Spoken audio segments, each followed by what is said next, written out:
Hello dear students, मैं आपके सामने लेकर आया हूँ आरसीसी का लेक्चर नंबर 5। देखिए, पिछले लेक्चर्स में हम लोगों ने यूनिट 5 सिंगली रिइंफोर्स्ड बीम ख़त्म कर दिया। आज से हम शुरू करने जा रहे हैं यूनिट 6। टोटल 11 यूनिट्स हैं, जिसमें आज का आरसीसी का यूनिट 6 स्टार्ट करने में जा रहा हूँ। इस यूनिट का नाम है डबली रिइंफोर्स्ड बीम। तो देखिए, इस यूनिट का पहला हेडिंग आपका वही रहेगा, डबली रिइंफोर्स्ड बीम, जिसको हम लोग दोहरे प्रबलित धरण हिंदी में बोलते हैं। अब देखिए, डबली रिइंफोर्स्ड बीम होता क्या है और इसकी आवश्यकता क्यों होती है। तो देखिए, डिफिनीसन तो सीधा सा ये है कि जब किसी बीम के, जैसे ये बीम का क्रॉस सेक्शन है, तो जब किसी बीम के टेंशन जोन के साथ साथ कॉम्प्रेशन जोन में भी थोड़ी बहुत छड़ें दी जाती हैं, मतलब जब बीम के टेंशन जोन, नीचे इसको टेंशन जोन कहते हैं, ऊपर कॉम्प्रेशन जोन होता है, इतना तो आप जान ही रहे हैं। तो जब बीम के टेंशन जोन के साथ साथ उसके कॉम्प्रेशन जोन में भी छड़ें दी जाती हैं, तो उसे हम लोग डबली रिइंफोर्स्ड बीम कहते हैं। ये हो गया उसका डिफिनीसन, आप इसको लिख लीजिएगा। अब रहा सवाल ये कि इसकी आवश्यकता क्यों पड़ती है, सिंगली रिइंफोर्स्ड बीम से ही काम क्यों नहीं चल सकता है, क्यों हमें डबली रिइंफोर्स्ड बीम की आवश्यकता पड़ती है। तो देखिए, इसका जवाब ये है कि अगर आपको कभी किसी बीम का डिज़ाइन करना हो, तो आपको सीधी सी बात यह है कि आपको लोड दिया रहता है। आप ऐसा क्वेश्चन भी किए हैं कि लोड दिया रहता है और स्पैन दिया रहता है, ठीक। और इन दोनों की मदद से आप मोमेंट निकाल लेते हैं, लोड और स्पैन की मदद से आप मोमेंट निकाल लेते हैं, और इस मोमेंट को सहन करने के लिए आप बीम का डिज़ाइन करते हैं, ठीक है। अब मान लीजिए कि अच्छा चलिए, जब बीम का आप डिज़ाइन करते हैं तो बीम में आप लोग क्या क्या कैलकुलेट करते हैं। आप बी कैलकुलेट करते हैं, डी कैलकुलेट करते हैं, और ए एस टी कैलकुलेट करते हैं। ये तीन चीज़ें आप कैलकुलेट करते हैं, ठीक है। और जिस बीम का आप डिज़ाइन करते हैं वो एक अंडर रिइंफोर्स्ड बीम होता है, ठीक है, क्योंकि ओवर रिइंफोर्स्ड बीम का तो कभी हम लोग डिज़ाइन करते ही नहीं है। मतलब आप ज्ञात करते हैं कि उतने मोमेंट को सहन करने के लिए हमारे बीम का बी इतना होना चाहिए, डी इतना होना चाहिए, और उसमें छड़ों की मात्रा यानी ए एस टी इतना होना चाहिए। और ये जो भी बीम का आप डिज़ाइन करके लाते हैं वो एक अंडर रिइंफोर्स्ड बीम ही डिज़ाइन किया जाता है। ज़्यादा आप बैलेंस भले रख सकते हैं, ओवर तो कभी भी अलाउ नहीं है, ठीक है। अब देखिए, मान लीजिए कि कभी ऐसा हो कि आपको बी और डी दे दे, आपको बी और डी दे दे और तब कहे कि आप बीम का डिज़ाइन करिए, तो सब तो भी बहुत बड़ी बात नहीं है। मैं ऐसा भी क्वेश्चन आपको कराया हूँ। तो मान लीजिए कि आप बी और डी के लिए डिज़ाइन कर रहे हैं, आपको ये मोमेंट पता है, मतलब लोड और स्पैन दिया रहेगा, मोमेंट निकल जाएगा। आप एक सर्टेन मोमेंट के लिए आपको बी और डी पहले से दिया हुआ है, और मतलब फिक्स है कि आपको इतने ही जगह में बी और डी देने का मतलब क्या हुआ कि आपको बीम का चौड़ाई और गहराई बता दिया, मतलब स्पेस सीमित कर दिया कि आपको इतने ही जगह में बीम का डिज़ाइन करना है, ठीक है। अब आपको बोल दिया कि बी और डी इतना है और इसमें इतने मोमेंट को सहन करने के लिए आप डिज़ाइन करिए। डिज़ाइन करने का मतलब अब आपको एस टी बताना है। तो जब आप ये एस टी निकालेंगे तो देखिए, कभी कभी ऐसा होता है, जनरली मान लीजिए कि आपका मोमेंट बहुत कम है, ठीक है। अगर मोमेंट आपका बहुत कम है तब तो आपका ए एस टी बड़े आराम से निकल जाएगा और सेक्शन आपका अंडर इन्फोर्ड ही रहेगा, ठीक है।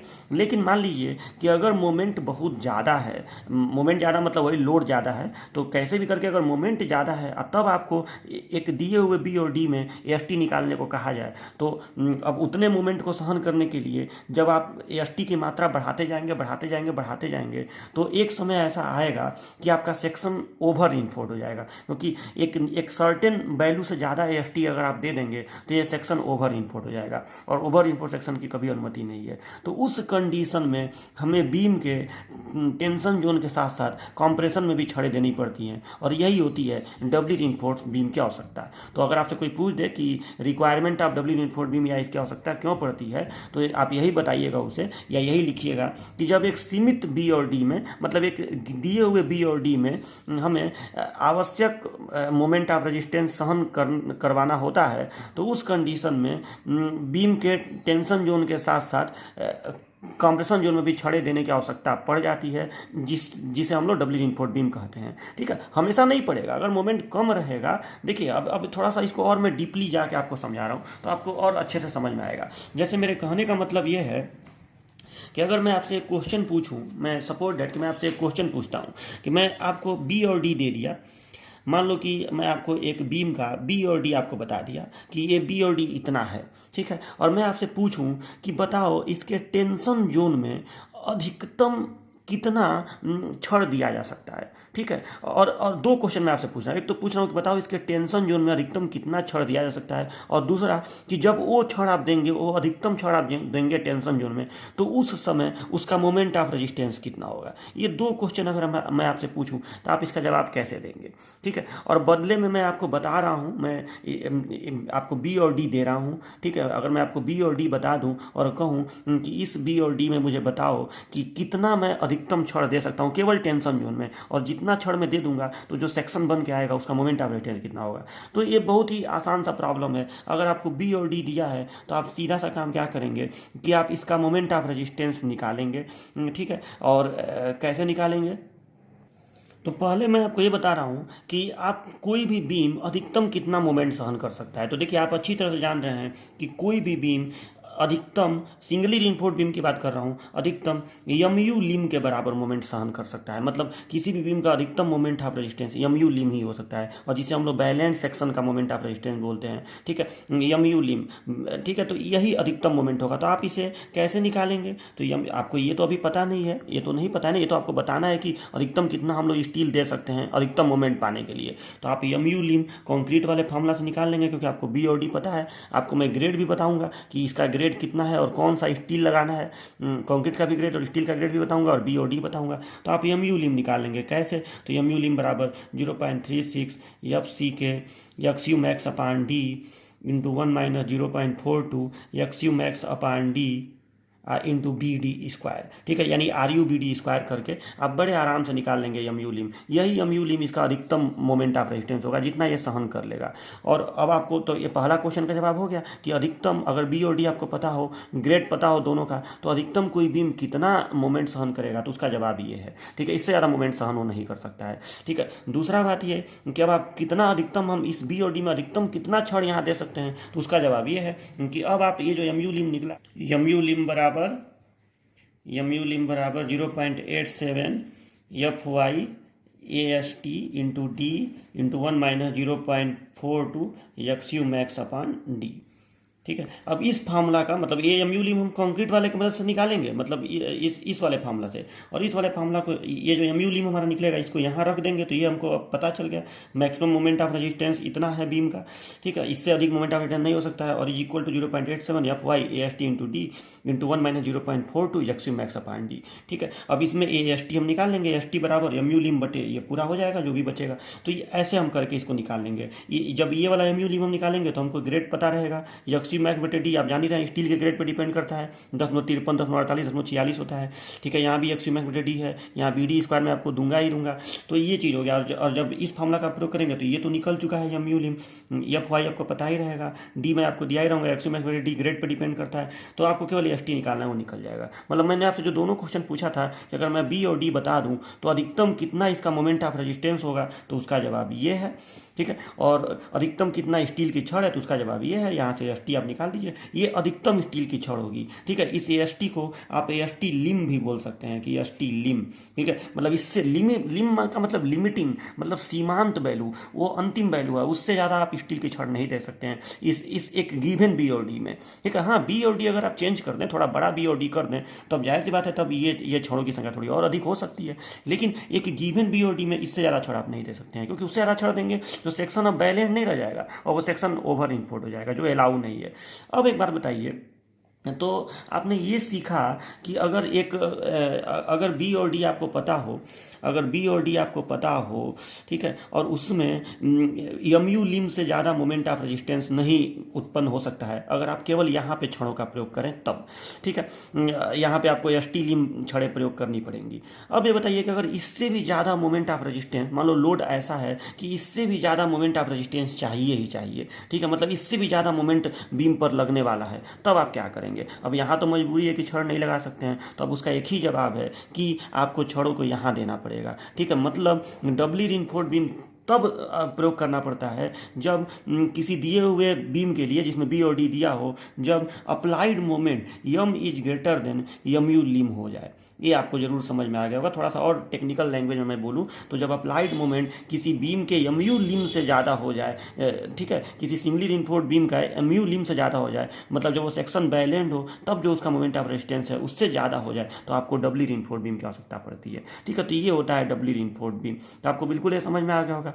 मैं इसको थोड़ा सा और अलग तरीके से आपको समझाने का और दूसरे अप्रोच से समझा रहा हूँ ताकि आपको और अच्छे से समझ में आ जाए कि डबली रिइंफोर्स्ड बीम की आवश्यकता क्यों पड़ती है। देखिए, मान लीजिए कि यहाँ पे अगर आपको बी और डी दिया हुआ है और मैं आपसे पूछ रहा हूँ कि बताओ कि यहाँ पे कितना स्टील देने पर सेक्शन जो है वो अपने अधिकतम मोमेंट को प्राप्त कर लेगा, मतलब उसका मोमेंट ऑफ रेजिस्टेंस अधिकतम हो जाएगा, माने एम यू लिम हो जाएगा। ठीक है, तो देखिए अभी आपको मैं फार्मूला बताया जिसमें बी और डी का यूज कर रहे थे। अभी आपको मैं एक और बात बता रहा हूँ कि बिना इस बी और डी का यूज किए हुए भी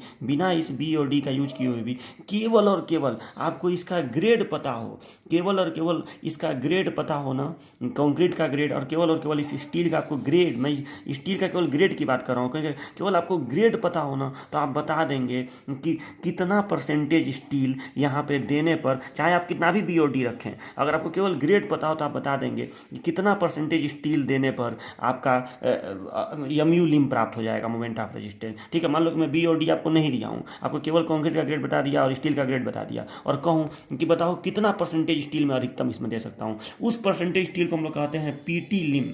आपको याद होगा मैं ये क्लास में आपको पढ़ाया था, लिमिटिंग परसेंटेज ऑफ स्टील। ठीक है, लिमिटिंग परसेंटेज ऑफ स्टील। तो पीटी लिम बराबर क्या होता है, ये आप अपने नोट्स में देखिएगा, PT lim is equal to 41.4 F C के बटे F Y into X U max बटे डी। देखिए एक ये भी फार्मूला होता है पीटी लिम। आपको ये नोट्स में मैं जो लिमिट स्टेट मेथड का जो चैप्टर था, चैप्टर नंबर 4, उसमें मैं आपको ये बताया था कि PT lim is equal to, मतलब अगर आपको बी और डी नो भी पता हो तभी भी आप पता कर सकते हैं कि कितना अधिकतम परसेंटेज स्टील यहाँ पे दिया जा सकता है। ठीक है, अब देखिए इसमें कहीं भी डी का यहाँ यूज है, लेकिन ये एक्स यू मैक्स बटे डी है ना, तो एक्स यू मैक्स बटे डी का मान तो केवल ग्रेड पर डिपेंड करता है। ठीक है, 0.53, 0.48, और यहाँ एफ सी के बटे एफ वाई, ये भी दोनों ग्रेड पर ही निर्भर करते हैं। तो केवल आपको ग्रेड पता हो तो आप बता देंगे। जैसे मैं एक एग्जांपल आपको बता रहा हूँ कि जैसे अगर M20 का कंक्रीट है और Fe415 का स्टील है, तो जब आप इसको सॉल्व करेंगे तो आएगा 0.961 इतना परसेंट। इसका मतलब समझ रहे हैं कि इतना परसेंट, मतलब आप 0.961% अधिकतम स्टील दे सकते हैं। मतलब अब आपको खाली बी और डी अगर पता चल जाए, मतलब अगर आपको ये परसेंटेज निकल गया, तो किसी भी बी और डी के लिए अब आपको हर बार मतलब उतना लंबा लंबा फार्मूला लगाने की जरूरत नहीं है। ये थोड़ा सा और जल्दी आपको बता देगा, क्योंकि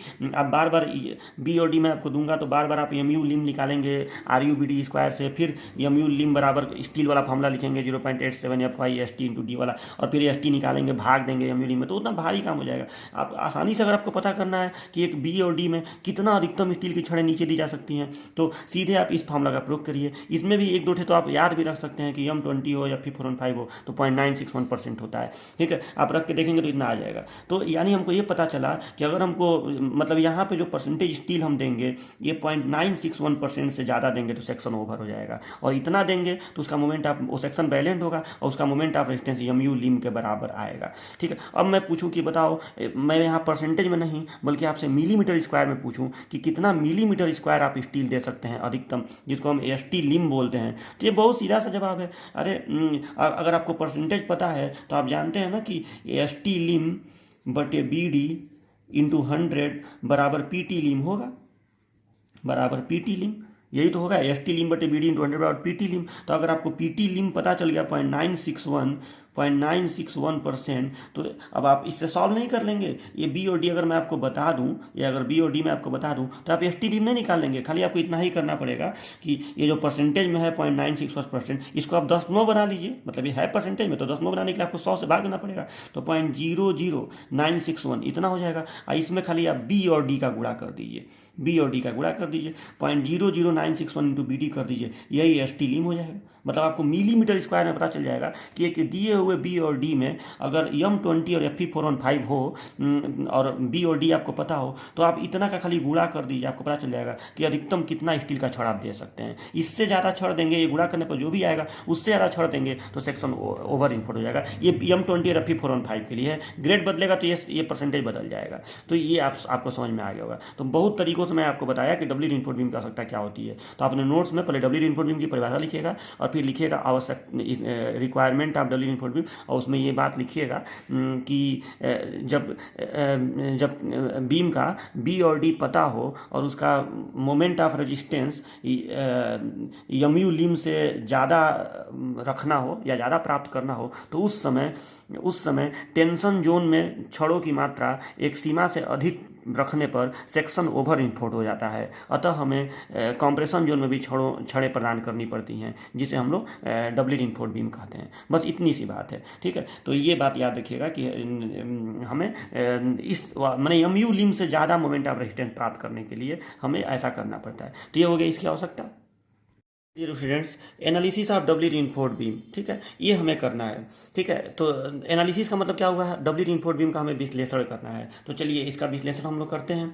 तो देखिए, अच्छा एक बात अभी मैं जो डब्ल्यू इनपुट बीम के बारे में आपको बता दूं कि अगर आपको बी और डी नहीं दिया रहेगा और तब डिजाइन करने को कहेगा, तो आप हमेशा सिंगली इनपुट बीम का ही डिजाइन करिएगा। चाहे कितना भी बी और डी आपका डिजाइन करने पर आए, आप सिंगली का ही डिजाइन करिएगा। बी और डी दिया रहेगा सिर्फ तभी और सब तभी बी और डी दिया रहेगा, और अगर यम्यू लिम से ज़्यादा आपका अप्लाइड मोमेंट रहेगा तब डब्ल्यू इनपुट बीम का डिजाइन करना पड़ेगा। अगर अप्लाइड मोमेंट यम्यू लिम से कम रहेगा तो आपको सिंगली से ही काम चल जाएगा, गिवन बी और डी में ही, ठीक है। तो ऐसा क्वेश्चन मैं आपको करा चुका हूँ, ठीक है। जब बी और डी दिया हो और आपका अप्लाइड मोमेंट यम्यू लिम से कम हो तो कैसे आप AST निकालेंगे, ये आपको मैं बता चुका हूँ चैप्टर नंबर 4 में। एक स्टेप लिखवाया हूँ, आप जाके अपने कॉपी में देख लीजिएगा कि determination of AST when B and D is given. जब बी और डी दिया हो और AST निकालना, वो सिंगली का ही मैं कराया था उस समय, ठीक है। उस समय आपको देखिएगा, उसमें मैं कॉपी में लिखवाया हूँ कि applied moment is less than M u lim तो हम सिंगली इनपुट बीम करेंगे,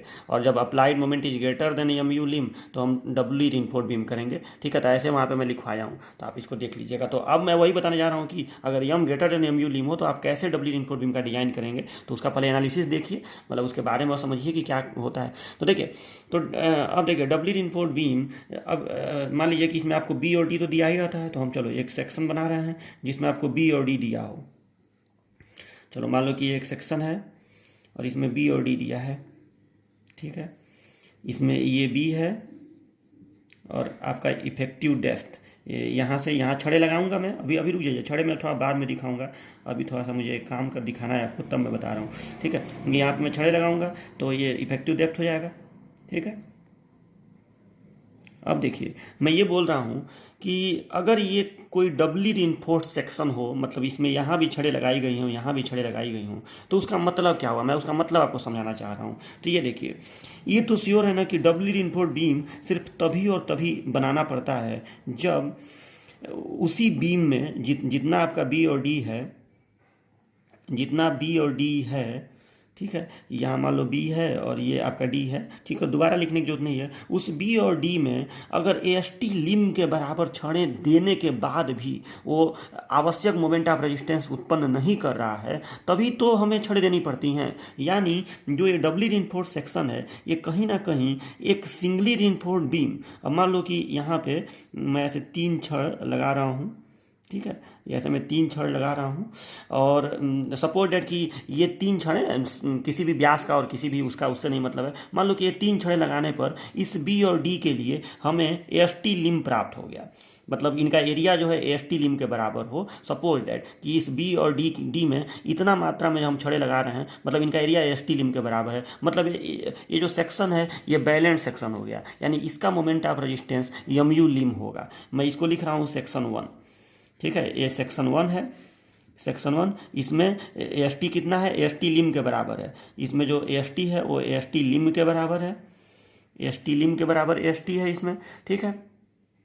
और इसका मोमेंट ऑफ रेजिस्टेंस कितना होगा इस सेक्शन का, तो इस सेक्शन का मोमेंट ऑफ रेजिस्टेंस यम्यू लिम होगा, ठीक है, यम्यू लिम। और ये सेक्शन बैलेंस सेक्शन है, एक बैलेंस सेक्शन है, क्योंकि एक दिए हुए बी और डी में अगर एस टी लिम के बराबर आप छड़ लगा देंगे तो सेक्शन बैलेंस सेक्शन कहलाता है। ठीक है। अच्छा, अब आपको पता है कि हमें जितना मोमेंट ऑफ रेजिस्टेंस चाहिए वो मोमेंट ऑफ रेजिस्टेंस इस एम यू लिम से ज़्यादा है, तो हमें इसमें कंप्रेशन में छड़ें देनी पड़ेंगी। चलो, तो हम एक नया सेक्शन बनाते हैं। ठीक है। अब हमें कंप्रेशन में छड़ें देनी पड़ेंगी, तो मैं एक नया सेक्शन बना रहा हूँ, सेक्शन 2, जिसके कंप्रेशन में मैं छड़ें लगा दे रहा हूँ। ठीक है। तो इसके कंप्रेशन जोन में मैं छड़ें लगा दे रहा हूँ। सपोज डैट कि तीन ही छड़, थोड़ा हो सकता है उसका व्यास थोड़ा पतला हो या मोटा हो, जैसा भी हो, मतलब मान लीजिए कि तीन छड़ यहाँ भी लगाना पड़ा हमको। जो मोमेंट ऑफ रेजिस्टेंस हमें चाहिए, मतलब हमें जो M U moment of resistance चाहिए वो हमारा प्राप्त करने के लिए हमें इस बीम में, देखो मैं प्लस किया हूँ, इस बीम में प्लस करके ऊपर छड़ें लगाया हूँ, मतलब कंप्रेशन में भी छड़ें मुझे देनी पड़ी हैं। इसको मैं लिख रहा हूँ सेक्शन नंबर 2। अब मैं क्यों ये इस तरह से आपको समझा रहा हूँ, मुझे बहुत इंपॉर्टेंट बात आपको समझाना है, इसलिए मैं ऐसा कर रहा हूँ। देखो यहाँ पे ये थोड़ा सा इसको और सही से मैं बना दूँ। यहाँ ध्यान दीजिए कि यहाँ हम लोग छड़ें लगाए हैं और हमें moment of resistance M u lim के बराबर मिल गया, लेकिन हमें मोमेंट ऑफ रेजिस्टेंस ज़्यादा चाहिए, तो हमें मजबूरी है कंप्रेशन में छड़ें देना। अब कंप्रेशन में जब हम छड़ें देंगे ना, तो हमें थोड़ा बहुत छड़ें टेंशन में फिर बढ़ाना पड़ेगा। ये बात समझना बहुत ज़्यादा ज़रूरी है। ये आप नहीं समझेंगे तो आगे चल के आप डिज़ाइन इसका नहीं कर पाएंगे। क्यों बढ़ाना पड़ेगा, इसका जवाब मैं आपको दे रहा हूँ। मतलब मैं ये कहना चाहता हूँ कि हो सकता है कि हमें 2 छड़ें और बढ़ानी पड़े, यहाँ पे हमें 2 छड़ें टेंशन में फिर बढ़ानी पड़े। मैं ये कहना चाहता हूँ कि जब आप 3 छड़ें बढ़ाए तो आपका 3 छड़ें जब आप लगाए तो सेक्शन बैलेंस हो गया। अब आपको और ज़्यादा मोमेंट ऑफ रेजिस्टेंस पाना है, तो आप मजबूरी में आके कंप्रेशन में छड़ें लगा दिए। अब कंप्रेशन में छड़ें लगा दिए तो अब आप फिर टेंशन में थोड़ी बहुत छड़ें और बढ़ाएंगे। अब जरूरी नहीं है कि यहाँ की छड़ें एकदम उसके बराबर ही हो, उससे थोड़ी सी कम ही रहेंगी, लेकिन यहाँ पे आप छड़ बढ़ाएंगे तो आप कहेंगे सर तो फिर सेक्शन ओवर इन्फोर्ड नहीं हो जाएगा, तो वो सेक्शन ओवर इन्फोर्ड नहीं होगा। मैं इसका अभी आपको जवाब दे रहा हूँ क्यों। तो चलो पहले तो मतलब जो हमारा डबली रिइंफोर्स्ड बीम मिलेगा वो ऐसा मिलेगा। अब इन दोनों फिगरों को अगर मैं जोड़ दूँ तो मुझे ऐसा डबली रिइंफोर्स्ड बीम मिलेगा कि ऊपर 3 छड़ और नीचे देखिए हो गई 5 छड़ें, 3 2 5, 1 2 3 4 5। ठीक है। अभी आप रटिएगा मत कि हमेशा 3 छड़ और 5 छड़, ये बस मैं आपको एग्जांपल देने के लिए समझा रहा हूँ। ठीक है। तो अब इन छड़ों को, ये जो ऊपर छड़ें मिली हैं, इनको हम कहेंगे, इनके एरिया को कहेंगे एरिया ऑफ कंप्रेशन स्टील, यानी इनके एरिया को लिखेंगे ASC। और ये जो नीचे छड़ें मिली हैं इनको कहेंगे एरिया ऑफ टेंशन स्टील, यानी इनके एरिया को हम कहेंगे AST। ठीक है, AST। और अब मान लो कि इसके एरिया को जब गिवन बी और डी के लिए हमें सेक्शन को बैलेंस रखना था, तो ये एरिया, सपोज दैट कि मैं इस एरिया को, ये वैसे तो AST लिम है लेकिन मैं इसको फिलहाल AST1 नाम दे रहा हूँ, डबली रिइंफोर्स्ड बीम में इसको मैं AST1 नाम दे रहा हूँ। और फिर जो ऊपर में जो ये छड़ें दिया हूँ 3 छड़ें, ये तो ASC ही है, ASC area of compression steel. और इस ASC, जब ASC लगाने के पश्चात मैं जो कुछ छड़ें नीचे बढ़ाया हूँ टेंशन में, इसको मैं AST2 नाम दे रहा हूँ, AST2। ठीक है। इसको AST1 नाम दे रहा हूँ और इसको AST2। तो कुल मिलाने के बात इतना है कि अब हमारा जो टोटल AST यहाँ पे आ रहा है AST, वो AST1 प्लस AST2 होगा।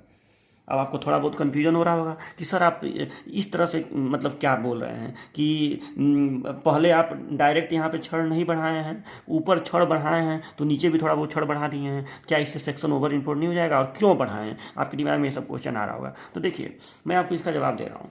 देखिए बात यह है कि आप ये चीज़ तो अच्छी तरह से जान रहे हैं कि किसी भी बीम में मोमेंट ऑफ रेजिस्टेंस कैसे पैदा होता है। तो मोमेंट ऑफ रेजिस्टेंस ऐसे पैदा होता है कि ऊपर कंप्रेशन की, ऊपर जो कंप्रेसिव फोर्स लगता है और नीचे जो टेंसाइल फोर्स लगता है, इन दोनों के बीच में जो दूरियां होती हैं, तो ये दोनों जो बल होते हैं C और T, ये दोनों एक कपल यानी बल युग्म का निर्माण करते हैं। तभी तो हम लोग C इंटू जेड और T इंटू जेड कर देते हैं, क्योंकि ये कपल का निर्माण करता है। तभी तो हम लोग बल युग्म का आघूर्ण निकालते हैं, मोमेंट ऑफ कपल, उसी को मोमेंट ऑफ रेजिस्टेंस भी कहते हैं। हम C इंटू जेड कर देते हैं या T इंटू जेड कर देते हैं। और कपल का ये रूल है कि हमेशा C T के बराबर होना चाहिए, मतलब दोनों बल बराबर, विपरीत और समांतर, माने बराबर होना चाहिए। तो अब देखिए बात यह है कि जब सेक्शन आपका जब आपका ये सेक्शन बैलेंस्ड है, अभी इसको भूल जाओ, इसको भी भूल जाओ, बस इसकी बात करो। जब एक सेक्शन बैलेंस्ड सेक्शन हो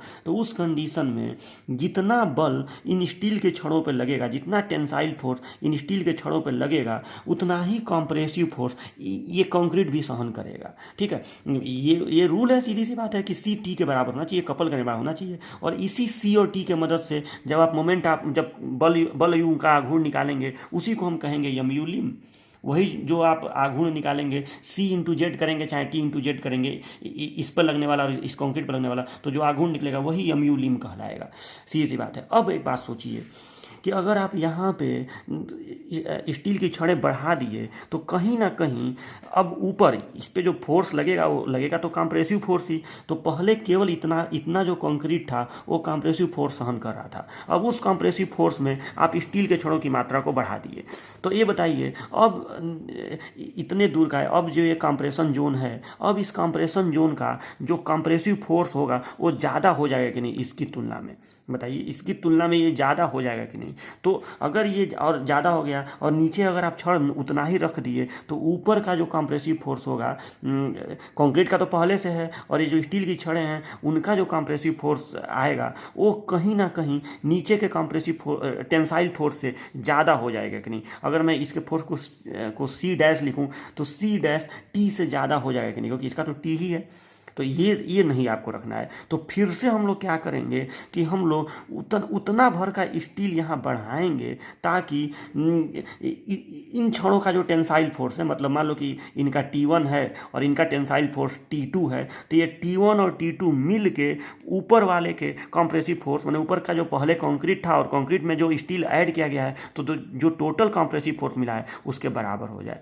ठीक है, तो इसीलिए जब आप ऊपर स्टील के छड़ें लगाते हैं तो उसके बदले में नीचे भी कुछ छड़ें बढ़ाते हैं। अब आपके दिमाग में एक नया क्वेश्चन आ रहा होगा कि सर तो ऊपर अगर हम 3 छड़ लगाए हैं तो नीचे भी उतना ही क्यों ना लगा दें, बराबर लगाइए। देखो, तो बराबर हम इसलिए नहीं लगाएंगे कि स्टील की छड़ें जब कंप्रेशन में लगाई जाती हैं तो वो कुछ अलग तरह से फोर्स सहन करती हैं, और जब टेंशन में लगाई जाती हैं तो कुछ अलग तरह से फोर्स सहन करती हैं। और सच्चाई ये है कि स्टील की छड़ें जितना फोर्स टेंशन में सहन करती हैं उससे हल्का सा कम ही फोर्स कंप्रेशन में सहन करती हुई मानी जाती हैं। ठीक है, मतलब स्टील वैसे तो दोनों में मजबूत होता है लेकिन थोड़ा कंप्रेशन में हल्का सा टेंशन की तुलना में कमज़ोर होता है। ठीक है, तो यहाँ पे जो छड़ें हैं, यहाँ पे अगर 3 छड़ें मिल के और अधिक मात्रा में कंप्रेसिव फोर्स सहन कर रही हैं तो नीचे उनके बदले में 2 ही छड़ हम अगर लगा देंगे तो वो जितना वो कंप्रेसिव फोर्स अतिरिक्त वाला सहन करने लगी हैं उतना टेंसाइल फोर्स 2 ही छड़ मिलकर सहन कर देगा।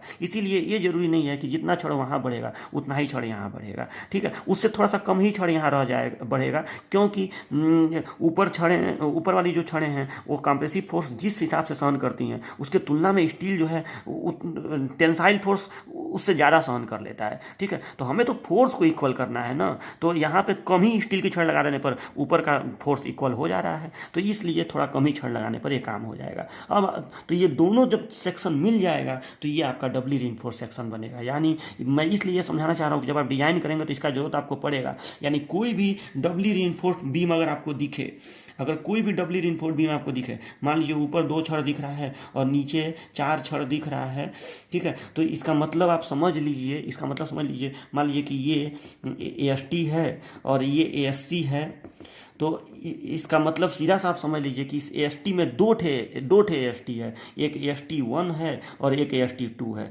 What is AST1? तो AST1 अगर ये केवल B और D होता इसमें, मतलब B और D इसका होता, ये ASC नहीं होता, तब इस सेक्शन को बैलेंस करने के लिए जितनी छड़ें लगानी पड़ती वो AST1 है। और ऊपर जो छड़ें लगाई गई हैं, 2 छड़ें या 3 छड़ें जो भी लगाई गई हैं, उसका जो कंप्रेसिव फोर्स आया है उस कंप्रेसिव फोर्स को इक्वल करने के लिए नीचे हम कुछ छड़ें बढ़ाए हैं ताकि टेंसाइल फोर्स भी आ जाए, वो छड़ें AST2 हैं। तो ये आपको जरूर समझ में आ गया होगा कि ये कॉन्सेप्ट क्या है। ठीक है, डबली रीइंफोर्स्ड बीम का। तो अगर आपको कभी भी ये डबली रीइंफोर्स्ड बीम दिखे तो इसमें जो AST है ये AST1 प्लस AST2 का योगफल होगा। ठीक है, और ये जो पहला सेक्शन है ये एक बैलेंस सेक्शन होगा। अब आपके दिमाग में एक क्वेश्चन और आ रहा होगा, सर तो ये जो ओवरऑल सेक्शन बन रहा है ये कौन सा सेक्शन होगा? ये ओवर नहीं हो जाएगा? तो बिल्कुल ये ओवर नहीं होगा, क्योंकि यहाँ पे हम देखो ओवर क्या होता है, ओवर रीइंफोर्स्ड सेक्शन में होता है कि जो कंप्रेशन में अल्टीमेट तक पहुंच जाए और टेंशन में अल्टीमेट तक ना पहुंचे। तो सीधा सा बात ये है कि हमने इसको कंप्रेशन में भी मजबूत बना दिया है, कंप्रेशन में भी मजबूत बना दिया है। और ठीक है, टेंशन में भले छड़ें बढ़ाई गई हैं, कंप्रेशन में भी वो मजबूत हो गया है। तो अब सीधी सी बात यह है कि ये ऐसा नहीं होगा कि कंप्रेशन में ही पहले अल्टीमेट पहुंच जाए और टेंशन में ना पहुंचे, ऐसा नहीं होगा। तो ये सेक्शन चूँकि ऊपर भी छड़ें दी जा चुकी हैं, तब ना नीचे हम छड़ें बढ़ाए हैं, तो इसलिए ये छड़ें, इसलिए ये सेक्शन जो है ओवर इनफोर्ड, ये जो डबली इनफोर्ड बीम आपको दिखाई ये भी ओवर इनफोर्ड नहीं होगा। हाँ, अब एक बात और कि रियल में डिजाइन करते समय हम लोग ये सब काम नहीं करते हैं कि पहले नीचे छड़ बैलेंड वाला दे देंगे, फिर ऊपर छड़ देंगे, उसके बदले में फिर नीचे थोड़ा बहुत छड़, ऐसा नहीं करते हैं। ये सब डिजाइन कागज़ पे करके और फिर हम डिसाइड कर लेंगे कि अच्छा ऊपर इतनी छड़ें चाहिए, नीचे इतनी छड़ें चाहिए, और इंजीनियर को बोल देंगे कि इतनी छड़ें लगाओ। मतलब वो डायरेक्ट लगाएगा तो नीचे 5 छड़, ऊपर 3 छड़, या जितना छड़ उसका आवश्यकता के हिसाब से आएगा वो लगाएगा। तो ये डबली रिइंफोर्स्ड बीम का कॉन्सेप्ट है। तो अब देखिए यहाँ पे मैंने नीचे लिख दिया है कि आप अपने कॉपी पर ये हेडिंग डाल के और ये फिगर ऐसे बनाएंगे, ठीक है। और फिर यहाँ पे मैंने लिख दिया है कि जो सेक्शन 1 है एक बैलेंस सेक्शन है जिसका मोमेंट ऑफ रेजिस्टेंस एमयू लिम, ठीक है। और सेक्शन 2 एक अतिरिक्त सेक्शन है, ठीक है। उसका मोमेंट ऑफ रेजिस्टेंस बढ़ाने के लिए एक अतिरिक्त सेक्शन हमको लगाना पड़ा है। तो अतिरिक्त सेक्शन है जिसका मोमेंट ऑफ रेजिस्टेंस, इसके मोमेंट ऑफ रेजिस्टेंस को मैं MU2 बोल रहा हूँ, ठीक है, जिसका मोमेंट ऑफ रेजिस्टेंस बराबर MU2। तो टोटल जो मोमेंट ऑफ रेजिस्टेंस होगा इसका डबली रिइंफोर्स्ड बीम का, वो MU उसको मैं लिख रहा हूँ, तो MU बराबर होगा MU लिम प्लस MU2, ठीक है। यानी अब आपको समझ में आ गया होगा कि अगर आवश्यकता से ज़्यादा, जैसे एक बीम है उसका अगर आपको B और D दिया हो, तो अगर आप उसको सिंगली के रूप में डिजाइन करेंगे, B और D दिया हो, तो आप इसका मोमेंट ऑफ रेजिस्टेंस MU लिम से ज़्यादा नहीं कर पाएंगे। लेकिन उसमें आप अगर ऊपर भी छड़ लगा दें और उसके बदले में थोड़ा बहुत छड़ नीचे भी लगा दें, तो उसका मोमेंट ऑफ रेजिस्टेंस MU लिम में कुछ ऐड हो जाएगा। कितना ऐड हो जाएगा? MU2। और इन दोनों को जोड़ने के बाद आपको नया मोमेंट ऑफ रेजिस्टेंस प्राप्त हो जाएगा। ये फार्मूला बहुत ज़्यादा इंपॉर्टेंट है, क्योंकि आपको आगे चल के डिजाइन करना है ना। आप अंदाज से ना कितना भी बढ़ा देंगे, अब इसमें ऊपर कितना छड़ बढ़ाएंगे, उसके बदले में नीचे कितना बढ़ाएंगे, ये आपको डिसाइड करना पड़ेगा आगे चल के। तो समझ लीजिए कि जो MU आपका निकलेगा डबली रिइंफोर्स्ड बीम का, वो MU लिम मतलब बैलेंस सेक्शन का मोमेंट ऑफ रेजिस्टेंस, अब प्लस जो एक्स्ट्रा मोमेंट ऑफ रेजिस्टेंस आपको चाहिए, उन दोनों का योगफल यहाँ पे होगा। और ये एक्स्ट्रा मोमेंट ऑफ रेजिस्टेंस इस सेक्शन के लिए है, और इस सेक्शन में ऊपर छड़ें ASC हैं और नीचे छड़ें AST2 हैं, AST2, ठीक है। तो कहीं ना कहीं इस MU2 के ही मदद से, जो MU2 है इसी के मदद से हम ये दोनों स्टील की छड़ें आगे चल के कैलकुलेट करेंगे, ASC और AST2। AST1 निकालना तो बहुत आसान है, ये तो आप पहले से भी जान रहे हैं, मैं बताऊंगा कैसे निकलेगा। AST1 निकालना, जब B और D दिया हो तो आपको AST1 निकालना कोई बड़ी बात नहीं है, ये तो बड़े आराम से निकल जाएगा। परसेंटेज स्टील से बहुत ईजिली निकल जाएगा, PT लिम के फार्मूला से, तो ये तो निकल ही जाएगा। मेन चीज़ है ये ASC निकालना और AST2 निकालना, और ये तो बड़े आसानी से निकल जाएगा। तो जब ये निकल जाएगा और ये निकल जाएगा, तो इसको इसमें जोड़ देंगे तो ये निकल जाएगा, और ऊपर वाला तो निकालना ही पड़ेगा इसकी मदद से। तो ये आपको निकाल के बताना है कि कितना टोटल AST और कितना ASC आपका लगाना पड़ेगा, इसी को हम कहते हैं डिजाइन। तो ये बात याद रखिएगा कि MU बराबर MU लिम प्लस MU2। MU लिम इसका मोमेंट ऑफ रेजिस्टेंस है और MU2 इसका मोमेंट ऑफ रेजिस्टेंस है कि जब ऊपर 3 स्टील की छड़ें लगाई गई हों और नीचे, मतलब 3 नहीं, मतलब जितनी भी छड़ें लगाई गई हों उसके रेस्पेक्ट में कुछ छड़ें नीचे भी लगाई जाएंगी, ठीक है। तो मतलब इस अतिरिक्त जो खंड है इसका मोमेंट ऑफ रेजिस्टेंस है। चलिए, तो ये आपको जरूर ये कॉन्सेप्ट समझ में आ गया होगा, और इतना आप अपने नोट्स में अच्छे से लिख लीजिएगा। और चलिए मैं आपको नेक्स्ट हेडिंग बता रहा हूँ। तो देखिए, अब हमारा अगला हेडिंग रहेगा डेप्थ ऑफ न्यूट्रल एक्सिस। आपको मालूम है कि डिजाइन के प्रॉब्लम की तरफ बढ़ने से पहले, जो हम लोग लास्ट में टाइप 1 प्रॉब्लम, टाइप 2 प्रॉब्लम इसमें भी पढ़ेंगे, तो वो सब करने से पहले हमें कुछ थ्योरेटिकल पार्ट पढ़ने पड़ेंगे, जिसमें हम लोग कुछ फार्मूला वगैरह सीखे रहेंगे कि न्यूट्रल एक्सिस ऐसे निकालते हैं। तो हम सीधे डिजाइन वाले चीज़ों को या एनालिसिस वाले चीज़ों को कर पाएंगे, ठीक है। तो टाइप 1 प्रॉब्लम, टाइप 2 प्रॉब्लम समझ पाएंगे। तो देखिए, पहले फार्मूला निकालने के लिए जैसे हमें सबसे पहले समझना पड़ेगा कि न्यूट्रल एक्सिस कैसे निकलेगा, ठीक है। जैसे सिंगली का तो आप जान ही रहे हैं कि न्यूट्रल एक्सिस कैसे निकलता है, 0.87 F5 AST बटे 0.36 FCK इंटू B, वो जो फार्मूला आप लगाते थे XU इज इक्वल टू। तो इसमें आखिर ये जो डेप्थ ऑफ न्यूट्रल एक्सिस है, यहाँ मैं दिखा रहा हूँ, ये जो XU है, XU ये कैसे निकलेगा, XU depth of neutral axis. तो देखिए, इसको हम कैसे निकाल सकते हैं XU को। तो इसके लिए हम लोग क्या करेंगे, सबसे पहले यहाँ पे देखिए, तो मैंने एक सेक्शन बनाया है जिसमें बी और डी है, ये डबली रिइंफोर्स्ड बीम है, नीचे एस टी ऊपर एस सी, ठीक है। अलग अलग तोड़ के जो मैं बनाया हूँ वो अलग बात है, अब मैं इकट्ठा ही दोनों को बनाया हूँ कि नीचे एस टी ऊपर एस सी, ठीक है। यहाँ पे इसका स्ट्रेन डायग्राम बनाया हूँ। स्ट्रेन डायग्राम एक बैलेंस सेक्शन का बनाया हूँ। बैलेंस सेक्शन मतलब ऊपर अल्टीमेट इसका और नीचे अल्टीमेट स्टील का। कंक्रीट का अल्टीमेट होता है 0.0035 और स्टील का अल्टीमेट होता है 0.87 या 5/ES प्लस 0.002, आपको ये मैं पढ़ाया हूँ, ठीक है। ये दोनों का अल्टीमेट स्ट्रेन है, ठीक है। चूँकि जो ये सेक्शन होता है डबली रिइंफोर्स्ड बीम का, इसमें जो मेन सेक्शन होता है, अतिरिक्त सेक्शन नहीं हो, मैं अभी मैं तोड़ा था तो सेक्शन 1 सेक्शन 2 किया था, तो जो सेक्शन 1 है वो आपका एक क्या है, वो एक बैलेंस सेक्शन है, इसीलिए जो डायग्राम बनेगा वो इसी तरह का बैलेंस सेक्शन का बनेगा, ठीक है। अब देखिए तो ये, और इसकी ये गहराई जो है ये XU है। अब इसके बाद जो इसका स्ट्रेस ब्लॉक बनेगा, इसको स्ट्रेस डायग्राम कहिए चाहे स्ट्रेस ब्लॉक कहिए, तो स्ट्रेस ब्लॉक जाहिर सी बात है शुरुआत में ये पैराबोला होता है और कहीं ना कहीं ये स्ट्रेन 0.002 होगा। तो जहाँ तक अब उसको यहाँ दिखाया नहीं हूँ, जहाँ तक 0.002 होगा वहाँ तक पैराबोला, और उसके बाद ये सीधा लाइन रहेगा इस तरह से। और स्टील का जो कंक्रीट का अधिकतम स्ट्रेस होता है यहाँ का एक्सट्रीम फाइबर का, वो 0.446 FCK होता है, ये सब मैं आपको पढ़ाया हूँ, ठीक है। और नीचे जो यहाँ पे जो स्टील है वो कितना फोर्स सहन करेगा, तो टी का मान कितना होगा, तो 0.87 FY इंटू AST, ठीक है। AST ये पूरा AST। और ऊपर कंक्रीट का फोर्स कितना होगा, तो कंक्रीट, अभी इसको भूल जाइए, जो C2 है उसको छोड़ दीजिए, जो C1 होगा मतलब इतना दूर का जो टोटल फोर्स होगा, मान लो कि ये छड़े अगर हम नहीं लगाए होते तो जो टोटल कंक्रीट जो फोर्स सहन करता है वो C1 कहलाता।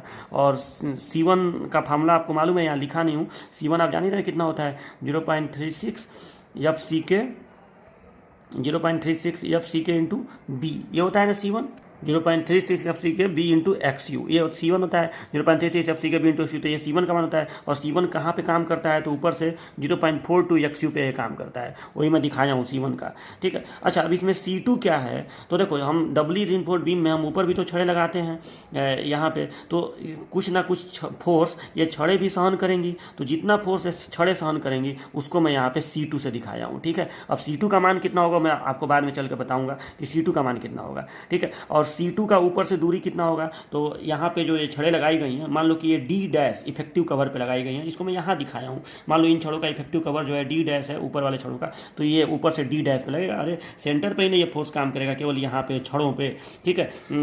तो ये छड़ यहाँ पे, जबकि ये जो छड़ है, ये जो बल है C1, ये सेंट्रॉइड पे काम करेगा इस एरिया के, इसीलिए ये 0.42 XU आता है। और ये जो बल है ये एकदम इस पे यहाँ पे काम करेगा, छड़ों के केंद्र पे काम करेगा, ठीक है। तो ये हो गया आपका D' पे काम करेगा। अब C2 का मान कितना होगा मैं आपको बाद में चल के बताऊंगा। अच्छा, ये इस एप्सिलॉन SC क्या है, तो यहाँ पे इस जगह पे ये जो स्टील की छड़ें लगाई गई हैं उसमें जो विकृति आएगी, यहाँ पे जो विकृति आएगी वो कंक्रीट की विकृति होगी, अधिकतम विकृति।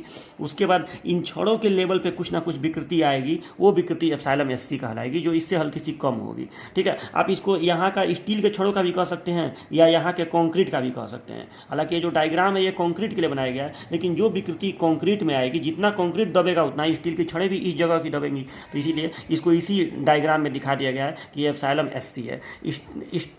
स्ट्रेन इन स्टील, ऐसे आप इसको बोल देंगे, स्ट्रेन इन कंप्रेशन स्टील, ये कंप्रेशन स्टील का स्ट्रेन है, ठीक है। तो चलिए ये इतनी चीज़ें हो गई, तो ये डायग्राम आपको पहले बनाना पड़ेगा, तब मैं आपको बता रहा हूँ कि न्यूट्रल एक्सिस कैसे, ये XU कैसे निकलेगा, इसकी गहराई, ठीक है।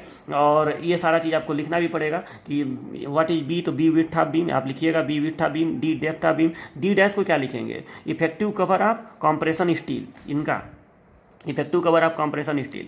ST को क्या लिखेंगे, तो area of tension steel, SC को area of compression steel, SC। C1 को क्या लिखेंगे, तो C1 ये है ना, तो C1 को लिखेंगे force taken by concrete, force taken by concrete जो फोर्स सहन करेगा, और वो कंप्रेसिव फोर्स होता है। अच्छा, C2 को क्या लिखेंगे, तो force taken by compression steel, C2 क्या है, force taken by compression steel, लिख लीजिएगा।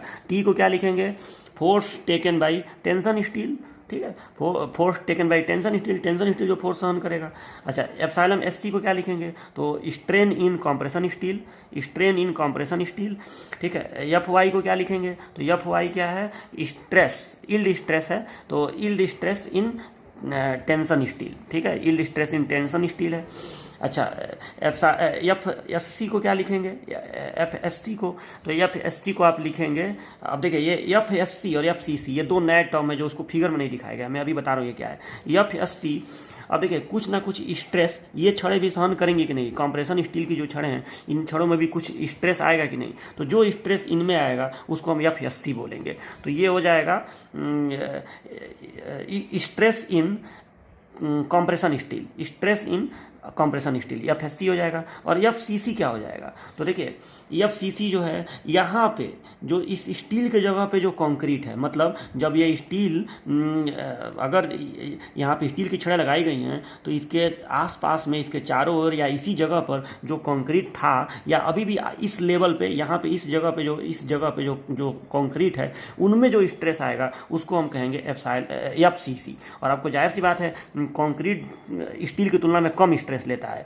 स्ट्रेन भले दोनों का समान होगा, स्ट्रेन जितना यहाँ के कंक्रीट का होगा उतना ही स्टील का होगा, लेकिन स्ट्रेस अलग अलग होगा क्योंकि कंक्रीट कम स्ट्रेस सहन करता है स्टील की तुलना में। भले स्टील कंप्रेशन में है, स्टील कंक्रीट की तुलना में कंप्रेशन में भी ज़्यादा स्ट्रेस सहन करेगा, ठीक है। तो यहाँ पे जो एफ एस सी है वो इन कंप्रेशन स्टील का स्ट्रेस है, स्ट्रेस इन कंप्रेशन स्टील। और एफ सी सी जो है इसको आप बोलेंगे stress in concrete at the level of compression steel, stress in concrete at the level of compression steel। इसको मैं लिख दे रहा हूँ, stress in concrete at the level of compression steel, मतलब कंप्रेशन स्टील के जगह पे जो कंक्रीट है उसके लेवल पे जो कंक्रीट है उसमें लगने वाला ये स्ट्रेस है। तो मैंने इन सारे पदों का मतलब आपको बता दिया, तो ये सारा आप नोट रखिएगा। और अब देखिए मैं आपको बता रहा हूँ कि न्यूट्रल एक्सिस की गहराई आप कैसे निकालेंगे। तो देखिए अब सीधी सी बात यह है कि आप अच्छी तरह जान रहे हैं कि किसी भी बीम के सेक्शन में चाहे सिंगली हो चाहे डबली हो, ऊपर का कंप्रेसिव फोर्स नीचे के टेंसाइल फोर्स के बराबर होना चाहिए, ये ठीक है। यानी C1 + C2 बराबर T यहाँ पे होना चाहिए। जैसे अगर केवल C होता तो C बराबर T हम लोग करते थे सिंगली में, डबली में हमको C1 + C2 बराबर T करना पड़ेगा, और इसी के मदद से हम लोग ये निकालेंगे। लेकिन चलो अभी वो करने से पहले मैं आपको जरा C1 और C2 का फार्मूला बता दूँ। T का तो फार्मूला यहाँ मैं लिखा हूँ, तो ठीक है, यहाँ पे C1 C2 का फार्मूला बता दे रहा हूँ। तो चूंकि C1 का फार्मूला तो आप अच्छी तरह से जान रहे हैं, जो C1 है कि 0.36 इसका एरिया इंटू ए बी, यही तो होता है। तो 0.36 एफ सी के बी इंटू एक्स सी, यही एक्स निकालना है हमें, ये तो हो गया। C2 का फार्मूला क्या होगा, तो देखिए C2 के फार्मूला को बढ़िया से समझ लीजिए। C2 का फार्मूला क्या होगा, तो ये बताइए कि C2 जो है यहाँ पे force taken by compression steel है, मतलब इस जगह पे जो फोर्स ग्रहण किया जा रहा है वो फोर्स C2 है, ठीक है। तो C2 का फार्मूला क्या हो जाएगा, तो देखिए अब आपको पहले ये पता करना है कि यहाँ के फोर्स बराबर क्या होता है, स्ट्रेस गुणे एरिया। तो यहाँ की जो स्टील की छड़ें हैं ये कितना स्ट्रेस सहन कर रही हैं, तो उसको मैंने नीचे यहाँ पे लिखा हुआ है FSC। ये अब कैसे निकलेगा FSC मैं बाद में आपको बताऊंगा कि FSC का मान कैसे निकलेगा, वो मैं बताऊंगा। तो ये कितना स्ट्रेस सहन कर रही हैं ये वाली छड़ें FSC, तो ये हो गया FSC इंटू इनका एरिया कितना है ASC, ठीक है। तो ये C2 बराबर हो गया FSC इंटू ASC। लेकिन इसमें से हमको कुछ घटाना पड़ेगा। अब आप कहेंगे सर क्यों घटाना पड़ेगा, इसलिए घटाना पड़ेगा कि यहाँ पे कहीं ना कहीं जो कंक्रीट था मान लो कि पहले यहाँ पे कंक्रीट था और उसके जगह पे हम स्टील लगा दिए, तो कहीं ना कहीं वो कंक्रीट वहाँ से ख़त्म हो गया। तो अब जो स्टील की छड़ें बल ग्रहण कर रही हैं वो बल में से आपको कंक्रीट जितना हट गया है उसका बल घटाना पड़ेगा। पहले कंक्रीट वहाँ पे उतना बल सहन कर रहा था, अब स्टील सहन कर रहा है, तो यहाँ पे कहीं ना कहीं बल में लॉस हुआ, ठीक है। तो उसको आपको घटाना पड़ेगा। तो अब वो लॉस कैसे आप घटाएंगे, वो बहुत थोड़ा सा होगा, ठीक है। उसको आप कैसे, क्योंकि कंक्रीट का स्ट्रेस बहुत कम होता है और यहाँ पे एरिया जो है वो कितना कंक्रीट यहाँ से हटा है तो SC के बराबर ही हटा है, SC का भी एरिया बहुत कम है, तो कंक्रीट स्ट्रेस वैसे ही इस्तेमाल ग्रहण करता है और उसका एरिया भी SC के बराबर है जो बहुत छोटा है, तो दोनों का गुणा करेंगे तो छोटा सा ही आएगा। तो लेकिन उतना को भी आपको घटाना पड़ेगा। तो अभी ये कितना होगा, तो देखिए यहाँ का एरिया तो SC ही होगा, लेकिन यहाँ का कंक्रीट कितना स्ट्रेस सहन कर रहा है तो उसको हम लिखे हैं FCC। तो यहाँ पे हो जाएगा FSC into ASC into FCC into ASC, ठीक है। यहाँ पे ये याद रखिएगा, मतलब C2 बराबर हो जाएगा force taken by tension steel और minus force taken by concrete at the level, force taken by compression steel minus force taken by concrete in the place of steel, मतलब स्टील की जगह पे जो कंक्रीट था पहले वो कितना फोर्स सहन करेगा, ये F C C into A S C है। ठीक है, इन दोनों को घटा दो तो C2 निकल जाएगा। तो आप देखिए, तो यहाँ पे अगर आप इसको ऐसे लिख दें कि एफ, यहाँ से ए एस सी कामन ले लें अगर आप, तो A S C into bracket में हो गया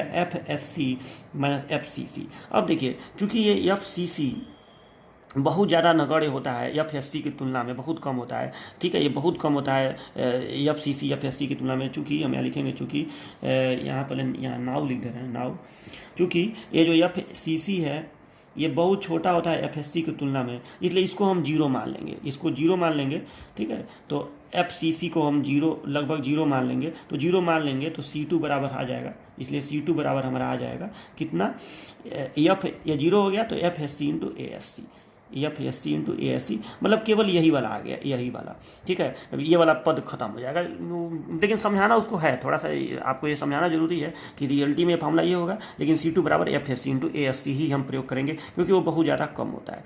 ठीक है, तो अब देखिए दोनों का फॉर्मूला आप समझ गए कि व्हाट इज C1, तो C1 equal to 0.36 F C के बी इंटू एक्स, ये तो सिंपल है। और व्हाट इज C2, तो F S C into A S C. और टी आप जान ही रहे हैं, also T is equal to आप जान ही रहे हैं, वहाँ पर लिखा हुआ है 0.87 F Y into A S T. चलो अब हमको एक ही काम कर देना है, हमारा ये सॉल्व हो जाएगा। क्या, तो total compressive force is equal to total tensile force. देखिए लिखेंगे, चूंकि total compressive force is equal to total tensile force. ठीक है, यानी ये हो गया, this implies C1 plus C2 is equal to T। ठीक है, तो दिस इम्प्लाइज, अब हम दोनों का सबका सूत्र लिख देते हैं। हमको XU निकालना है, तो 0.36 एफ सी के B into XU plus C2 का सूत्र क्या आया है, F S C. F S C में बताऊँगा कैसे निकलेगा, F S C into A S C तो आपको दिया ही रहेगा, जब न्यूट्रल एक्सिस निकालना रहेगा, ए दिया रहेगा आपको, बी दिया रहेगा, एफ सी के दिया ही रहेगा, एक्स यू निकालना है। एफ एस सी में बताऊंगा कैसे निकलेगा, ये दिया नहीं रहेगा, ये आपको बताऊंगा। और ये 0.87 F Y A S T भी दिया ही रहेगा, एफ वाई भी दिया ही रहेगा। तो आपको एक्स यू अगर निकालना है तो यहाँ से एक्स यू निकल जाएगा। देखिए कैसे, तो एक्स यू बराबर हो जाएगा, पहले आप इसका पक्षांतर कर दीजिए तो हो जाएगा 0.87 F Y A S T minus F S C into A S C, अब बटे में हो जाएगा 0.36 F C K into B. ये हो गया एक्स यू का फार्मूला। अब देखिए, जो सिंगली के लिए फार्मूला आता है उसमें बस ये पद नहीं रहता है, उसमें होता है 0.87 F Y A S T but 0.36 F C K into B, इसमें माइनस इतना भी कर दीजिए तो फार्मूला भी याद हो जाएगा आपको। 0.87 F Y A S T minus जो ऊपर कंप्रेशन स्टील जो बल ग्रहण करेगा उसको भी माइनस कर दीजिए, तो एफ एस सी, ये टी है, टी में से आप ऊपर के क्षणों का बल माइनस कर दीजिए, F S C into A S C बटे इतना, तो ये हो गया आपका एक्स यू बराबर, इस सूत्र से एक्स यू निकल जाएगा। अब देखिए, अब नेक्स्ट हेडिंग हम पढ़ेंगे मोमेंट ऑफ रेजिस्टेंस, और ये इंपॉर्टेंट हेडिंग है क्योंकि आपको मालूम है कि जो टाइप 1 प्रॉब्लम होता है वो मोमेंट ऑफ रेजिस्टेंस निकालने वाला ही होता है, और टाइप 2 प्रॉब्लम डिजाइन वाला होता है। तो अब ये हेडिंग पढ़ लीजिए, फिर हम इसके बाद प्रॉब्लम ही पढ़ेंगे, टाइप 1 प्रॉब्लम, टाइप 2 प्रॉब्लम, और चैप्टर भी समाप्त हो जाएगा। तो अब देखिए, तो moment of resistance, moment of resistance का पहले थ्योरी जान लीजिए, कैसे निकलता उकलता है, फार्मूला क्या होगा। तो देखिए, आप एक चीज़ तो ध्यान से समझिए कि इसका जो ये स्ट्रेस डायग्राम है या स्ट्रेस ब्लॉक है डब्ली का, ये ऐसे बनेगा, ऊपर C1 C2 और नीचे T। अब T को मैंने दो पार्ट में तोड़ा है, T1 प्लस T2। ठीक है, अभी आपको मैं पढ़ाया हूँ यहाँ पे नहीं, वो तो मैं मिटा दिया। अभी मैं आपको पढ़ाया था कि जो डबली रिइंफोर्स्ड बीम होता है वो दो सेक्शंस का योगफल होता है, एक होता है बैलेंस सेक्शन और एक होता है अतिरिक्त सेक्शन, एक्स्ट्रा सेक्शन। तो जो बैलेंस सेक्शन होता है उसका मोमेंट ऑफ रेजिस्टेंस MU लिम कहलाता है, MU लिम, और कुछ एक्स्ट्रा सेक्शन उसमें होता है जिसका मोमेंट ऑफ रेजिस्टेंस MU2 में उसको बोल रहा हूँ। इन दोनों को मैं जोड़ दूंगा तो जो मोमेंट ऑफ रेजिस्टेंस आएगा वो इसका आएगा, डबली रिइंफोर्स्ड का। ठीक है, तो MU बराबर MU लिम प्लस MU2। ठीक है, अब देखिए, मुझे ये MU पता करना है कि MU कितना होगा, यही मोमेंट ऑफ रेजिस्टेंस है। तो अब इसका इस फिगर को इसमें आप देखिए, तो यहाँ पे C1 से आप परिचित हैं, व्हाट इज C1 C2 और T। ठीक है, ये D डैश पे लगेगा C2 और ये 0.42 XU पे लगेगा C1। तो इस फिगर को मैं इस फिगर में और इस फिगर में तोड़ सकता हूँ। देखिए ये जो है एक बैलेंस्ड सेक्शन, मतलब उसमें जो डब्ली में जो एक बैलेंस सेक्शन आता है और एक एक्स्ट्रा सेक्शन आता है, तो केवल आप बैलेंस सेक्शन का अगर आप स्ट्रेस ब्लॉक बनाए तो ऐसे बनेगा कि केवल उसमें C1 होगा और नीचे T1 होगा, ये 0.42 एक्सयूप लगेगा और ये लीवर आर्म यहाँ पे Z1 कहलाएगा। ठीक है, इस T1 का फार्मूला क्या होगा, आप T1 का फार्मूला मुझे बता सकते हैं कि T1 का फार्मूला क्या होगा? तो T1 बराबर हो जाएगा, T1 बराबर 0.87 FY AST नहीं AST1। हालांकि आपको AST दिया रहेगा, आपको सेक्शन में AST दिया रहेगा, तो उसमें से अलग से AST1 पता करना काफ़ी टफ काम है कि आप अलग से उसमें AST1 कितना है। लेकिन मैं ये इसलिए बता रहा हूँ कि जब आप डिज़ाइन का क्वेश्चन करेंगे ना तो आपको इन सब चीज़ों की ज़रूरत पड़ेगी। ठीक है, तो जब हमको AST1 निकालने की ज़रूरत पड़ेगी तब ये इस चीज़ की भी हमको ज़रूरत पड़ेगी। अभी मैं जो आप बता रहा हूँ ध्यान से समझिए कि देखिए, तो जब बैलेंस सेक्शन का हम डायग्राम बनाएंगे, केवल बैलेंस सेक्शन का, तो ये ऐसे डायग्राम बनेगा T1 is equal to 0.87 FY AST1।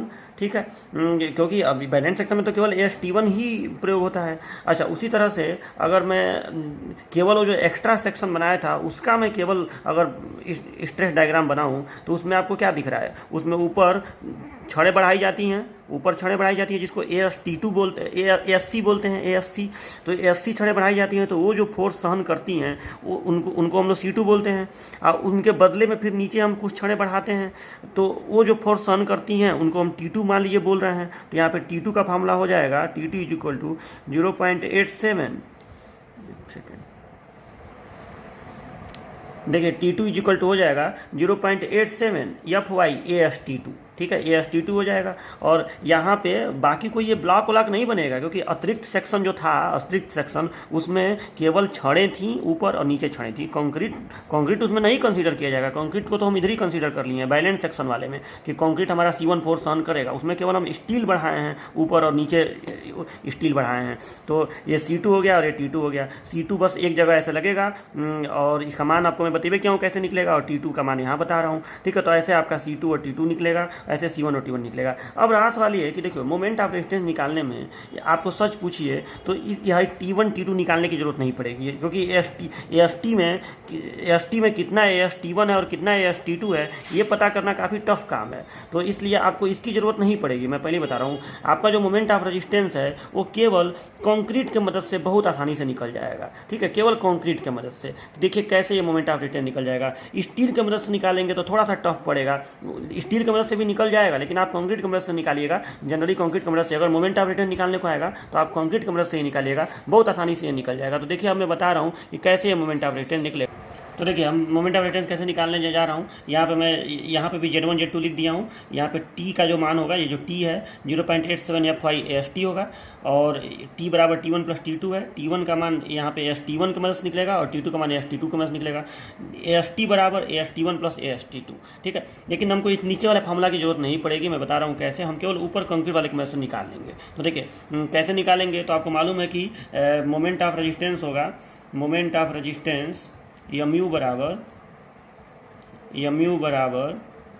ठीक है, mu बराबर कितना हो जाएगा, तो mu बराबर पहले तो होगा mu लिम और प्लस mu2। यही तो मैं आपको फार्मूला बताया हूँ कि mu बराबर mu लिम प्लस mu2।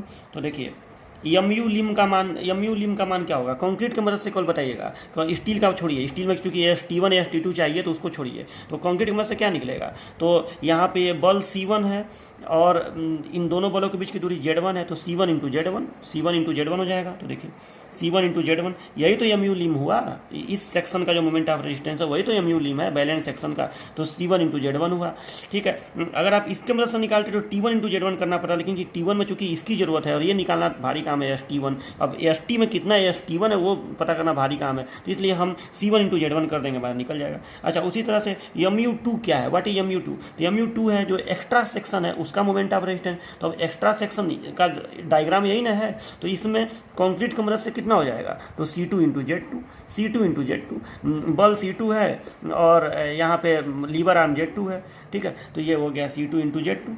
हाँ, इसको हम चाहें तो T2 इंटू जेड टू भी कर सकते हैं, लेकिन क्यों, जब T2 में हमको AST2 चाहिए तो वो करना भारी, AST2 निकालना भारी काम है, तो हम केवल C2 इंटू जेड टू, क्योंकि C2 में तो ASC चाहिए, ASC दिया रहेगा आपको क्वेश्चन में। तो ये हो गया C1Z1 प्लस C2Z2। याद रखिएगा C1Z1 MU लिम है और C2Z2 MU2 है। ठीक है, आपको ये डायग्राम से समझ में आ गया होगा। अब MU बराबर हो जाएगा, अब C1 का फार्मूला अभी मैं आपको थोड़ी देर पहले बताया हूँ, इस C1 का फार्मूला, इसका एरिया गुणे बी गुणे उसका बी होता है, तो ये हो गया 0.36 FCK B इंटू XU। और Z1 देख लीजिए यहाँ पे कितना है, ये टोटल यहाँ से यहाँ तक D है, तो D माइनस ये घटा दीजिए 0.42 XU, तो D माइनस 0.42 XU, ये हो गया, ये C1 हो गया, ये C1Z1 हो गया। अब प्लस C2Z2 कितना हो जाएगा, तो C2 का फार्मूला कितना है, तो C2 का आपको मैं फार्मूला बताया हूँ, रटिए मत, समझे रहिए। तो C2 कितना होगा, तो जो स्टील की छड़ें यहाँ लगी रहती हैं, इन पर लगने वाला बल, तो इन पर लगने वाला बल कितना हो जाएगा, तो स्टील का स्ट्रेस गुणे स्टील का एरिया, तो FSC गुणे ASC। और अब इन बलों का इसका इससे जो दूरी होगा वो वही तो Z2 है, तो Z2 कितना हो जाएगा, तो यहाँ से यहाँ तक की दूरी D है, तो D में से D डैश घटा दीजिए। ठीक है, तो D में से D डैश जब घट जाएगा तो हो गया D माइनस D डैश। तो ये हो गया MU का फार्मूला। देखिए, ये MU का फार्मूला हो गया कि MU बराबर 0.36 FCK B into XU D minus 0.42 XU plus FSC ASC D minus D dash. इस फार्मूला में आपको सारा चीज़ FCK दिया ही रहेगा, B दिया ही रहेगा, XU आपका यहाँ पे निकला हुआ है, न्यूट्रल एक्सिस का गहराई अभी बताया हूँ। ठीक है, यहाँ पे अभी निकला हुआ है ना, यहाँ पे देखिए, यहाँ पर न्यूट्रल एक्सिस गहराई निकली हुई है। ठीक है, तो XU निकल चुका रहेगा, D आपको पता ही रहेगा, XU निकल चुका है, FSC अभी बताऊंगा कैसे निकलेगा, ये भी नहीं बताया हूँ, ASC आपको दिया ही रहेगा, D और D जाएगा आपका निकल जाएगा। ठीक है, अच्छा, आप इसको चाहें तो आप ऐसे भी निकाल सकते हैं, अगर आप चाहें तो यहाँ पे T1 into Z1 T2 into Z2 कर सकते हैं, लेकिन वो भारी काम है। हाँ, एक और तरीका है कि आप T इंटू ये जो T है यहाँ पे, T तो निकल जाएगा बड़ी आसानी से, क्योंकि FT अभी हमको दिया रहेगा, तो T इंटू आप तब Z1 Z2 नहीं करेंगे, तब आप T इंटू वाई करेंगे। मतलब आप चाहें तो इसको ऐसे भी निकाल सकते हैं T इंटू वाई, लेकिन तब आपको ये y निकालना पड़ेगा, और y क्या है कि इन दोनों का परिणामी बल कहाँ पे काम करेगा, मतलब C1 और C2 का परिणामी। तो छोड़िए, उस लफड़े में पढ़ने की जरूरत नहीं है, आप केवल इस फार्मूला से निकालिएगा, यही फार्मूला सफिशिएंट है। दोनों आंसर सेम ही देगा, तो आप क्या उसका परिणामी निकालेंगे कहाँ पे काम करेगा, तो यही फार्मूला से आप निकाल देंगे। तो ये हो गया मोमेंट ऑफ रेजिस्टेंस का फार्मूला। तो मुझे पूरा उम्मीद है कि आपको ये मोमेंट ऑफ रेजिस्टेंस जरूर समझ में आया होगा। चलिए, अब इस चैप्टर में, ये चैप्टर बस समाप्ति होने वाला है, और कुछ इसमें पढ़ना ही नहीं है। चैप्टर में देखिए अब क्या क्या काम बाकी है। आपको एक मुझे बताना है कि FSC कैसे निकलेगा, दूसरा चीज़ मुझे आपको बताना है कि टाइप 1 प्रॉब्लम और टाइप 2 प्रॉब्लम, ये type 1 problem moment of resistance का होता है जो भी बताया हूँ, लेकिन मैं स्टेप के हिसाब से बताऊंगा कि ये दिया रहेगा, आप पहला काम ये करेंगे, दूसरा काम ये करेंगे, तो मोमेंट ऑफ रेजिस्टेंस बताना है, और तीसरा काम डिजाइन करना है। डिजाइन का मतलब होता है आपको B और D तो इसमें दिया ही रहता है, डिजाइन का मतलब होता है आपको AST निकालना और ASC निकालना, ये डिजाइन का मतलब होता है कि आप कैसे निकालेंगे। तो और उसके बाद कुछ न्यूमेरिकल्स आपको देना है, ये चैप्टर समाप्त हो जाएगा। तो चलिए पहले मैं FSC बता दूँ कि FSC कैसे निकलेगा। ठीक है, FSC कैलकुलेशन ऑफ FSC। तो देखिए, FSC निकालने के लिए हमको एक टेबल मैं आपको बनवा दे रहा हूँ, और सच पूछे तो ये टेबल इसमें कोड में दिया नहीं हुआ है, तो ये जो मैं टेबल बनवा रहा हूँ, ये टेबल आप लोग अपने नोट्स में बना लीजिएगा और उसी की मदद से आप एग्जाम में निकालिएगा, लेकिन ये टेबल कोड में नहीं है। ठीक है, ये बुक में दिया रहता है, कोड में नहीं दिया है, तो ये मैं आपको बनवा दे रहा हूँ, और आपको इसमें से कुछ चीज़ें मैं याद करवा दूंगा कि ये याद कर लीजिए, इतना होता है, तो आपका काम चल जाएगा। तो अभी मैं टेबल बना दे रहा हूँ। ये टेबल है, और ये टेबल समझ लीजिए कैसे इसको देखना है। तो देखिए, इसमें D-D मतलब आपका जो ये डबली रिइंफोर्स में जो ये छड़ें लगाई जाती हैं, तो यहाँ का जो ये होता है इफेक्टिव कवर D- होता है, और टोटल इफेक्टिव डेप्थ D होता है। तो D-D के अनुपात को पहले आपको निकालना पड़ेगा। वो अनुपात जितना भी आए, कुछ तो आएगा ना, कोई ना कोई एक संख्या आएगी। D- छोटा है और D बड़ा है तो दशमलव में ही आएगा। मान लीजिए आ गया 0.10, या आ गया 0.12, या आ गया 0.06, या आ गया 0.17, या 0.15, कुछ भी आ गया। तो पहले आप ये अनुपात निकाल लेंगे, उसके बाद अपना ग्रेड देख लेंगे कि ग्रेड कौन सा है। ठीक है, FY मतलब जो भी स्टील लगाया जा रहा है उस स्टील का यील्ड स्ट्रेस कितना है। ठीक है, जो कंप्रेशन स्टील लगाया जा रहा है उसका, ठीक है, जो कंप्रेशन स्टील लगाया जा रहा है उसका ग्रेड कौन सा है, FE 250 है कि FE 415 है कि FE 500 है। अब जो भी ग्रेड हो उस ग्रेड के लिए, मान लीजिए कि FE 415 की छड़ है और D- आया 0.05, तो इतना उसका स्ट्रेस आप लेकर चलेंगे। FSC का मान ये होगा 355। हालांकि वही छड़ अगर टेंशन में प्रयोग की जाए तो उसका स्ट्रेस 415 होगा, लेकिन वही छड़ अगर कंप्रेशन में प्रयोग किया जा रहा है तो उसका स्ट्रेस 355 होगा। तो देखिए मैं पहले ही बताया था आपको कि कंप्रेशन में छड़ों का स्ट्रेस थोड़ा कम हो जाता है, ठीक है, तो 355 हो जाएगा। तो इसमें आप देखिए, अच्छा एक बात और कि मान लीजिए कि जैसे 10 के लिए है 353 और मान लीजिए कि 10/12 आ गया, तब क्या करेंगे? तो ऐसे में इंटरपोलेशन नहीं करेंगे, ऐसे में बड़े वाला मान लेंगे। जैसे मान लीजिए कि d-d आ गया 10/12, तो आप 10/15 वाला मान देखेंगे, जब फिर 415 के लिए ये आप 342 लेंगे। बड़ा वाला मान जो भी मैंने 10/12 आएगा तो 10/15 वाले का देखेंगे। अच्छा इसमें मैं बता रहा हूँ, आप किसका किसका याद कर लीजिए तो काम चल जाएगा। देखिए पहला वाला तो एकदम ईजी है, सब में 217 217 217 है, एकदम याद हो जाएगा कि d-d का अनुपात कुछ भी हो, मतलब भाई रटिए भी मत, कुछ भी हो, 250 की छड़ है तो 217 ही होता है। तो ये तो आपको एकदम आसानी से याद हो जाएगा। चलिए दूसरा, आप इसको 500 का छोड़ दीजिएगा, इसका याद कर लीजिए 355 353 342 329, ये 4 संख्याएं याद कर लीजिए, रट लीजिए कि 355 353 342 329। d का मान 0.05 0.10 0.15 0.20 के लिए ये होगा। तो इतना रट लीजिए तो आपका काम हो जाएगा। तो ये FSC का भी मान हो गया, ठीक है। डियर स्टूडेंट्स, अब आपको इस चैप्टर का लास्ट हेडिंग ये है टाइप्स ऑफ प्रॉब्लम्स। बस आप types of problem, 2 he problem होते हैं, टाइप 1 और टाइप 2, इसको पढ़ लीजिए और न्यूमेरिकल सॉल्व कर लीजिए। न्यूमेरिकल भी ज़्यादा नहीं, 3-4 न्यूमेरिकल, 1-2 न्यूमेरिकल इसका, 1-2 न्यूमेरिकल इसका। तो ये डब्ल्यू रिइंफोर्स्ड बीम आपका समाप्त हो गया। इसमें बस आपको यही पढ़ना है। सिलेबस में बस इतना ही लिखा हुआ है कि analysis and design of simply supported W reinforced rectangular beam, बस इतना ही सिलेबस में लिखा हुआ है। तो बस आपको यही इतना पढ़ना है। और टाइप 1 प्रॉब्लम, टाइप 2 प्रॉब्लम बस आपको बता दे रहा हूँ, न्यूमेरिकल करा दे रहा हूँ। तो एक काम करता हूँ, वीडियो काफ़ी लंबा हो रहा है, मैं काम करता हूँ, इसको नेक्स्ट लेक्चर में मैं आपको बता रहा हूँ। इसका मैं पहले स्टेप बताऊंगा, समझिए कि आप इसको भी चाहें तो खुद भी कर लेंगे, लेकिन मैं अभी इसका आपको लाइन से स्टेप बता दूंगा कि पहले ये निकालिएगा फिर ये निकालिएगा, तो इजीली सॉल्व हो जाएगा।